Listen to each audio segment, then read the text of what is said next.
Guys welcome back to my new ভিডিওতে। আজকে যে ভিডিওটা আমি নিয়ে এসেছি তোমাদের কাছে একটা ছোটো বেবির হেয়ার কাটিং। তো হেয়ারটা দেখো, আমি তোমাদেরকে দেখিয়ে দিচ্ছি ফার্স্ট কেমন ছিল। তো হালকা একটু কাটিং করার জন্য আমার কাছে এসেছে। তো ছোটো সময় যদি আমরা হেয়ারটাকে সুন্দর করে একটু কাটিং করে রাখতে পারি, আর আমাদের যখন হেয়ার একটু বড় হয়ে যায়, আর বড় হওয়ার সঙ্গে সঙ্গে হেয়ারটা যদি আমরা সবসময় একটু হালকা একটু ছাঁটাই করে দিতে পারি, তাহলে হেয়ারের জন্য খুবই ভালো হয়। কারণ হেয়ার অবশ্যই গ্রোথের দরকার। তো তার জন্য আমাদের অবশ্যই হেয়ারের যত্ন নেওয়াটা খুবই দরকার।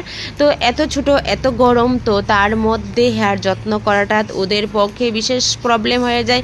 শ্যাম্পু করা হতে শুরু করা, চুল বাঁধা হতে শুরু করা, সব কিছুই আমাদের করে দিতে হয়। তো তার জন্য আমার কাছে যখন আমার ক্লায়েন্ট এসেছে, তো আমি হালকা কিন্তু ছাঁটাই করছি, বেশি একটা ছাঁটাই করিনি। তোমরা অবশ্যই দেখে নিয়েছো, আর স্কিপ না করে সম্পূর্ণ ভিডিওটা তোমরা অবশ্যই দেখে নিও। তোমাদের কাছে কেমন লাগছে, আর তোমাদের কাছে বলছি তোমরা অবশ্যই আমার ভিডিওগুলি দেখে নিও। আর নিউ নিউ ভিডিও আসার জন্য তোমরা অবশ্যই সাবস্ক্রাইব করো, ফলো করো, পাশে থেকো। তো তার জন্য দেখো, আমি সামনে যে হেয়ারটা একটু বড় হয়ে গেছে, তো ওটাকে সুন্দর একটা লুকিং আমি দিয়ে দিচ্ছি, যাতে দেখতে খুবই ভালো লাগে। এবং স্কুলে যখন যাবে, তখন সামনে হেয়ারগুলি যখন পড়ে থাকে, তো তাদের খুব প্রবলেম হয়। আর এখন বিশেষ গরম চলছে, তো তোমাদের কাছে কেমন তো অবশ্যই তোমরা কমেন্ট করে বলবে।